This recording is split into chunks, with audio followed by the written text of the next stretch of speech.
إن الحمد لله نحمده ونستعينه من يهده الله فلا مضل له ومن يضلل فلا هادي له وأشهد أن لا إله إلا الله وأشهد أن محمدا عبده ورسوله أما بعد. آج انشاءاللہ العزیز دروس اللغة العربیہ الجزء الاول اور چوتھا جو سبق ہے اس کا تیسرا محاضرہ ہوگا ہمارا انشاءاللہ۔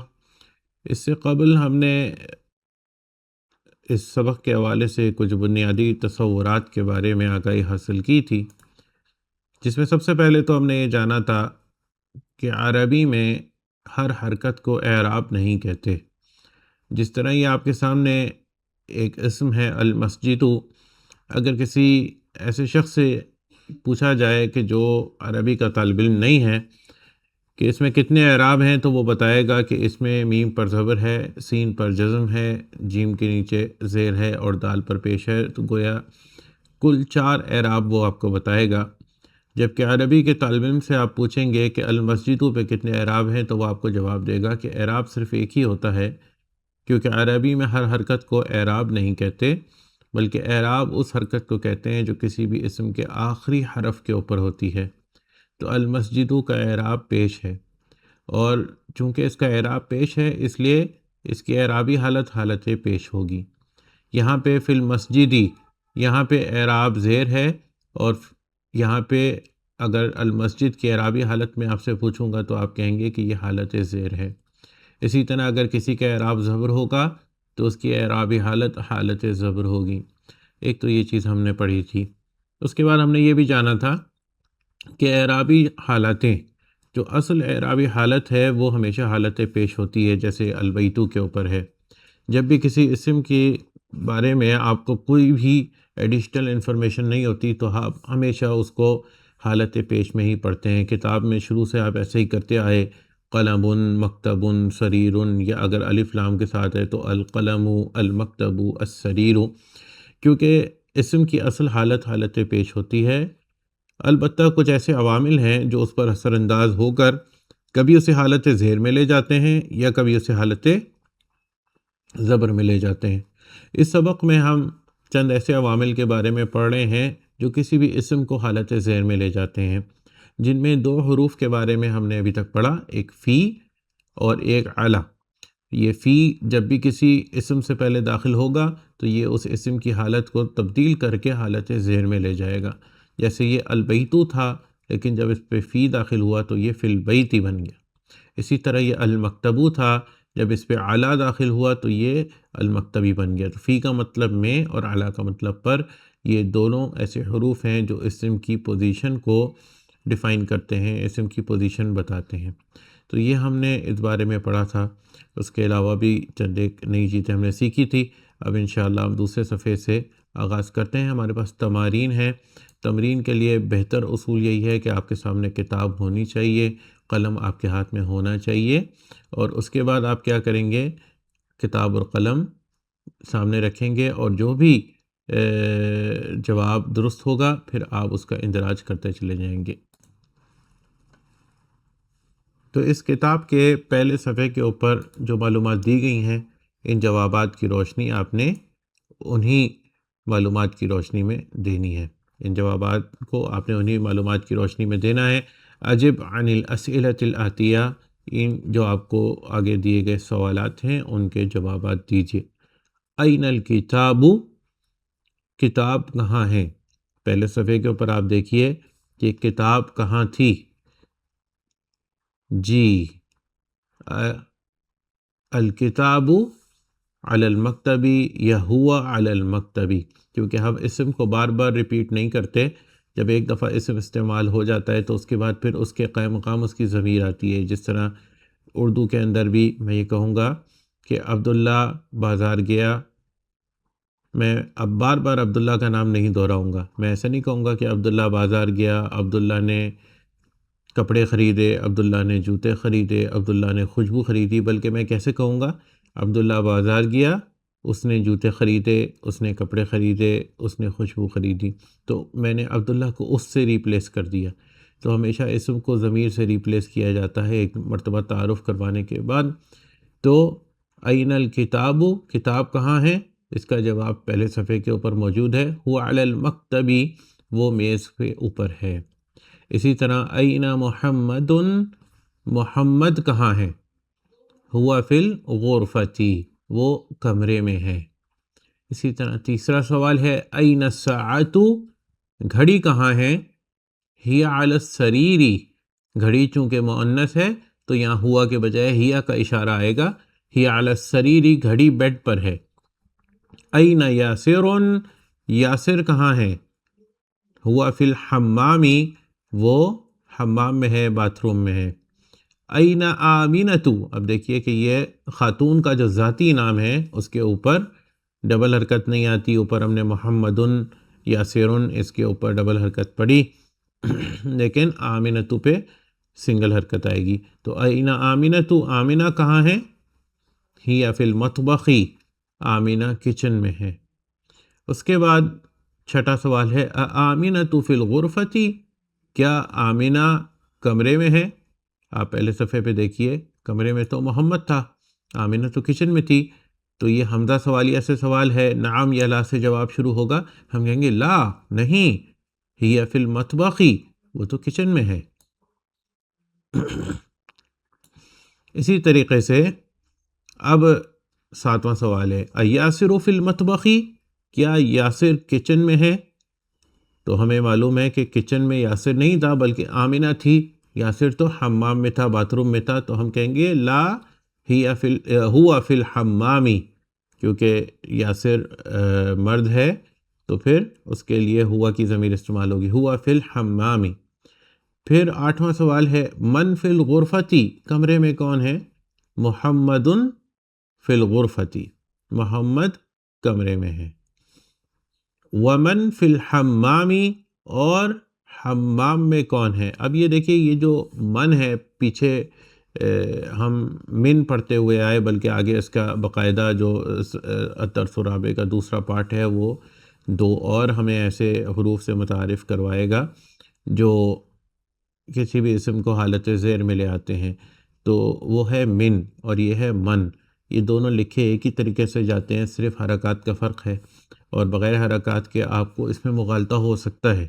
تو من کے بارے میں ہم ویسے پہلے پڑھ بھی چکے ہیں، اگر آپ غور کریں تو پہلے ہی سبق کے اندر ہم نے من ہاذا اور ما ہاذا کے حوالے سے پڑھا تھا۔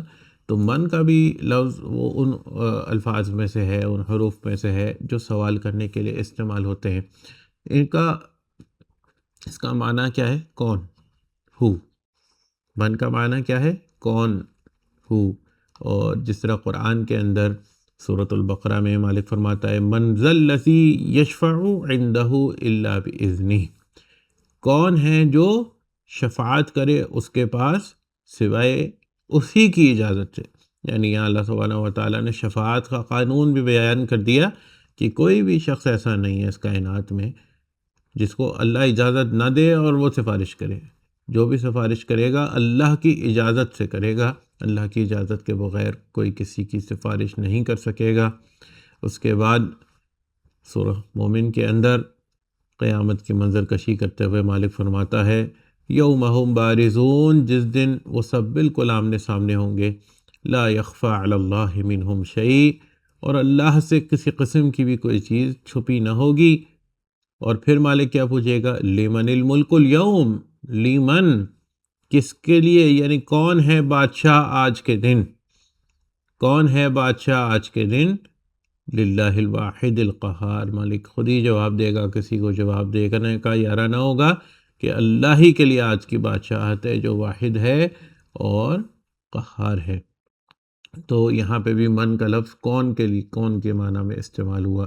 اسی طرح سورۃ القارعہ میں فَأَمَّا مَنْ ثَقُلَتْ مَوَازِينُهُ، پس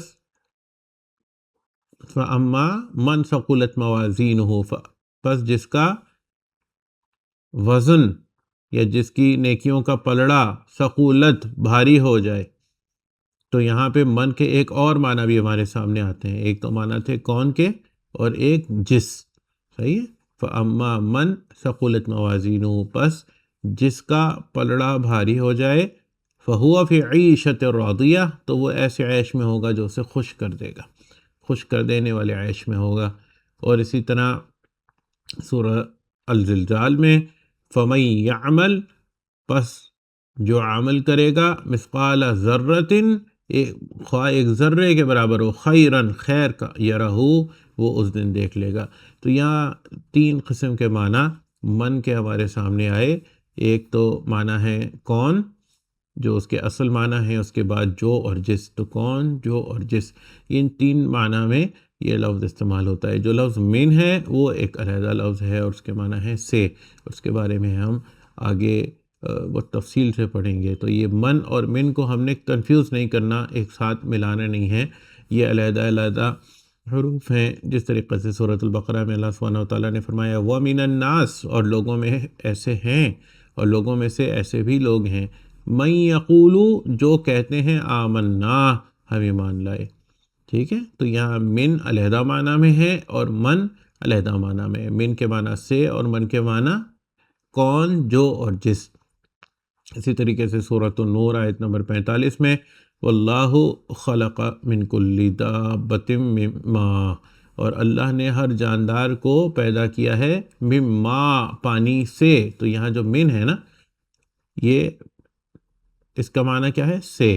اب یہ دیکھیے کہ یہاں پہ زیر جو ہے وہ شد کے نیچے ہے، تو شد کے نیچے جو زیر ہوتی ہے، جو حرکت ہوتی ہے، اس کو زیر ہی کہتے ہیں، خواہ وہ حرف کے نیچے ہو یا نہیں ہو۔ یہ مختلف لکھنے کے انداز ہیں، مختلف فونٹس میں مختلف طریقے سے اس کو لکھا جاتا ہے۔ تو شد کے نیچے جو حرکت ہوتی ہے اس کو زیر کہتے ہیں، شد کے اوپر جو حرکت ہوتی ہے اسے زبر کہتے ہیں۔ تو یہ ہے بنیادی طور پہ من، اور من کا معنی ہے سے۔ فَمِنْهُمْ مَن يَمْشِي عَلَى بَطْنِهِ، پس ان میں ایسے بھی ہیں مَن يَمْشِي عَلَى بَطْنِهِ، جو چلتے ہیں پیٹ کے بل۔ پیٹ کے بل کو بہت سارے جاندار ہیں جو چلتے ہیں، ریپٹائلز، یہ سارے پیٹ کے بل چلتے ہیں۔ تو یہاں آپ کے سامنے ان دو حروف کا فرق رکھنا مقصود تھا کہ من ایک علیحدہ لفظ ہے اور من علیحدہ لفظ ہے۔ من بمعنی سوال استعمال ہوتا ہے، اس کا بنیادی معنی کون یا پھر جو اور جس کے معنی میں بھی یہ استعمال ہوتا ہے۔ تو یہاں جب پوچھا گیا کہ من فی الغرفتی، کمرے میں کون ہے، تو آپ کو معلوم تھا کمرے میں محمد تھا، آپ کیا جواب دیں گے، محمد فی الغرفتی۔ اسی طرح ومن فی الحمام، اور حمام میں کون ہے، تو ہم کیا جواب دیں گے، یاسر فی الحمام۔ اس کے بعد ماذا علی المکتبی، ماذا یعنی یہ بھی کیا کے معنی میں استعمال ہوتا ہے، ماذا علی المکتبی، میز پر کیا ہے۔ تو بتائیے، پہلے صفحے پہ دیکھیے میز پر کیا تھا، جی کتاب تھی، بالکل۔ ماذا علی المکتبی، الکتاب علی المکتبی۔ اور ماذا علی السریری، بیڈ پر کیا ہے، الساعۃ علی السریر۔ تو یہ ہماری یہ مشق تھی، یہ مکمل ہوئی۔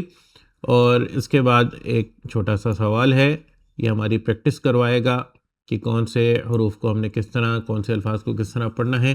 اقرأ واکتب، پڑھو اور لکھو، مع ضبط اواخر الکلمات، آخری کلمے کی حرکت کے ساتھ۔ المدرسۃ، صحیح ہے، المدرسۃ فی المدرسۃ، اصل حالت کیا تھی، حالت پیش، لیکن جب فی ساتھ شامل ہوا تو وہ حالت زیر میں آ گیا نا۔ المدرسۃ مدرسہ، اور فی المدرسۃ مدرسے میں، ٹھیک ہے۔ فی البیت گھر میں، اور البیت گھر۔ دیکھیں اصل حالت میں اب پہلے فی البیت تھا تو یہ حالت زیر میں ہم نے البیت پڑھا، اور جب یہ فی ختم ہو گیا تو یہ دوبارہ اپنی اصل حالت میں واپس آ گیا، البیت۔ الغرفۃ کمرہ، الحمام باتھ روم، فی المطبخ کچن میں۔ دیکھیں یہ المطبخ تھا، فی کے ساتھ ملا تو پھر فی المطبخ بن گیا۔ المکتب ڈیسک یا میز، علی المکتبی میز پر، علی الکرسی کرسی پر۔ دیکھیں یہ الکرسی تھا، علی کے ساتھ ملا تو الکرسی بن گیا، علی الکرسی کرسی پر۔ السریر بیڈ، علی الکتاب کتاب پر، فی المسجد مسجد میں۔ تو آج کا سبق یہیں تک، انشاءاللہ العزیز نئے سبق کے ساتھ اگلے جمعے دوبارہ ملاقات ہوگی۔ اس وقت تک کے لیے یہی نصیحت ہے کہ یہ جو کتاب اللہ کی زبان کو سمجھنے کے لیے رسول اللہ صلی اللہ علیہ وسلم کی احادیث کو سمجھنے کے لیے ہم نے عربی زبان کو سیکھنے کا سلسلہ شروع کیا ہے۔ اس کی قدردانی کیجیے، محنت کیجیے، تاکہ آپ جلد از جلد کتاب اللہ کو براہ راست سمجھنے کے قابل ہو سکیں اور آپ کے رب کے کلام کے درمیان کوئی وسیلہ اور کوئی ذریعہ باقی نہ رہے، اور ہم اس سے بھرپور انداز میں فائدہ اٹھا سکیں، تاکہ ہماری دنیا بھی روشن ہو اور آخرت میں بھی اللہ سبحانہ و تعالیٰ کے ساتھ بہترین انداز میں ملاقات کر سکیں۔ سبحانک اللہم و بحمدک، اشہد ان لا الہ الا انت، استغفرک و اتوب الیک۔